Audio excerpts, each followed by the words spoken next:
Chairman, the Silk himself, Senior Advocate Alozie, I thank you very much for honoring me by chairing this event. I'm going to have to go throughout the table before I forget somebody. ANA, Association of Nigerian Authors. The truth is that both ANA and the African Writers Endowment have something in common. ANA was founded by Professor Chinua Achebe, may his soul rest in peace. And during his last days with us here on earth, Professor Achebe was the honorary chairman of African Writers Endowment in Princeton. So I am grateful to ANA. My first love is books, is reading and writing. That's my first love. So I am a proud member of the Association of Nigerian Authors. So I thank Anna for the honor of asking me to serve as writer in Focus. And of course, representing the aforementioned African Writers Endowment, my good friend for so many years, Chief Chris. Thank you very much for coming. Now, in People's General, I call him a brother from another mother. A distinguished gentleman who has left a lot of things in Abuja and Lagos to deal with us in Imo, to try to fashion out a way of keeping the peace here in Imo and protecting the homeland.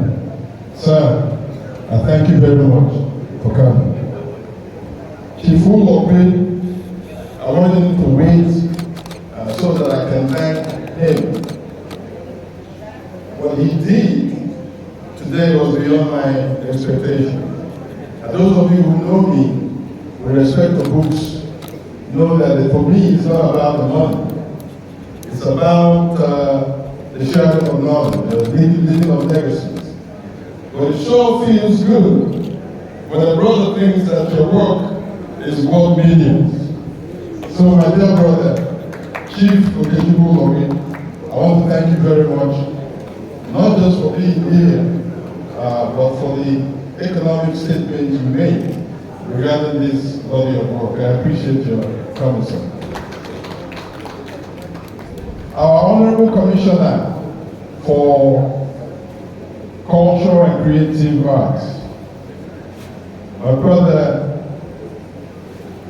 as far as I'm concerned, your acceptance to host this and your presence here throughout this event is one of the most reassuring things I've experienced as part of this government. I respect you dearly, and I thank you very much for providing us not just the cultural and creative cover, but also the political cover that we need for an event like this. And thank you very much for coming. The book reviewer from Alvin, she got this book like 2 or 3 days ago, and she had to put in the time to read it, to understand it, and to provide a review of it. Dr. Anoya, thank you very much for coming. Dr. Sam Amadi is my intellectual brother. He's a brother I respect profoundly. One of the best public servants you will find of any political party in Nigeria. Served creditably as the chairman, is it executive chairman? Executive chairman of NERC, right? And I can't wait for a government to ask him to come back and do what he did in NERC and help us build a better nation. Thank you, sir. I appreciate your coming. Dr. Angele Renga, the brother from Ekiti, the evil man from Ekiti. He was a former chairman of ANA and has been, in fact, he edited the last work of ANA, which is a collection of poems. About 2 or 3 of my poems are also in that collection. that's really how I got to know him. I thank you very much. I'm sure your students are well served by your capacity as a scholar and as a teacher. Thank you very much. I believe the lady to the left is the acting manager, right? From the Ministry of Culture and Creativity. Thank you very much for coming. So let me conclude by saying this. Please, for me, these books mean nothing sitting in my shelf or on my shelf. It is better for me that you pick up the books. If you go home and you say you want to send us anything, do so. I would rather have these books in your hands than the money. So I don't want anybody here who is into reading and writing to leave this place without getting a book. Let the money not stop you. All right? Let the money not stop you. Find a way to pick up one of these books. Those here and those over there at the bookstore. The youth advocates, peace and patriotism, right? Yeah. Youth advocates, peace and patriotism. Youth advocates, peace and patriotism. So these young men are part of our effort in the area of soft power to try to get our young people to avoid things that bring them in conflict with security agencies. And I say to people, you hear that the number one responsibility of government is to protect lives and property. That's what you usually hear. But I suggest to you that the number one duty of a government is to protect the sovereignty of the nation. And if you doubt me, if you challenge the sovereignty of the nation, it is just about the worst crime you can commit from the vantage point of the nation state.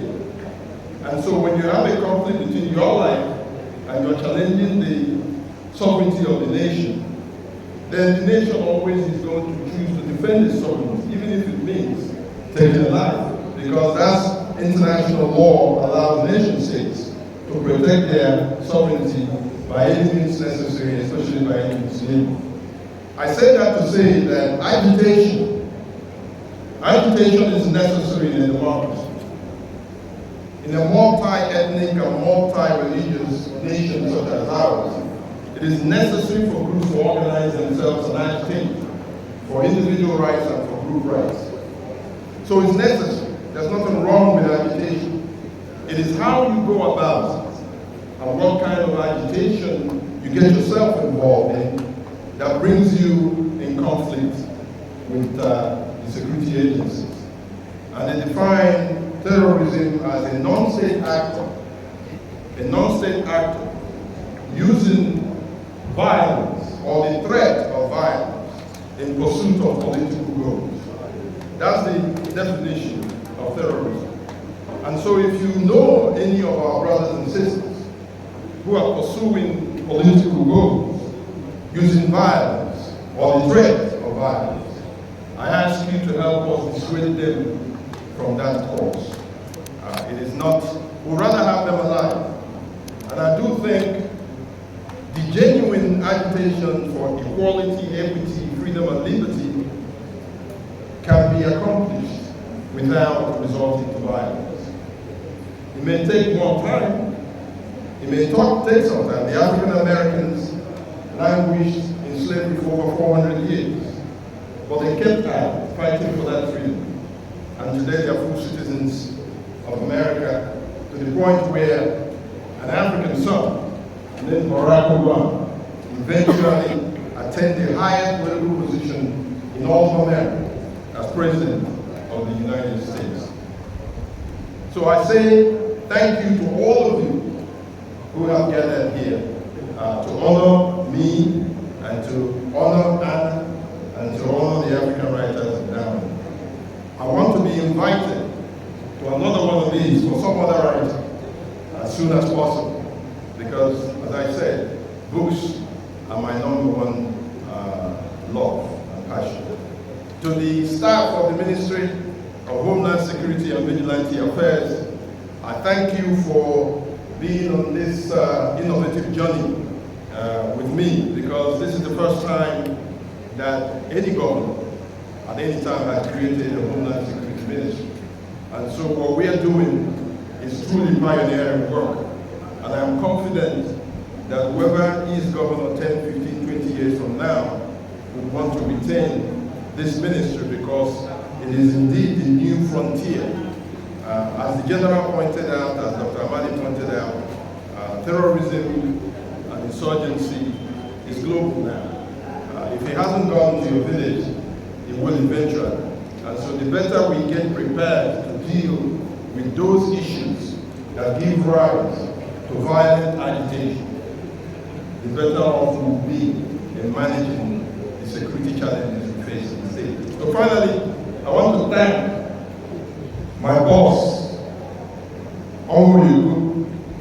I call him Ugorji Senator Book. He is the man that gave me the opportunity to serve.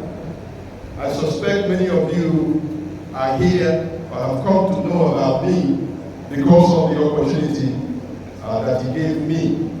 And so I'm very grateful for him, or to him rather, for the opportunity that he's provided. So I'll end like this. You know, writing, I like writing. English was never a problem for me, but mathematics was always a challenge for me. You know, so I want you guys to help me solve a mathematical equation before we leave. Because I know there are some Chikubis here who can help me solve a mathematical equation.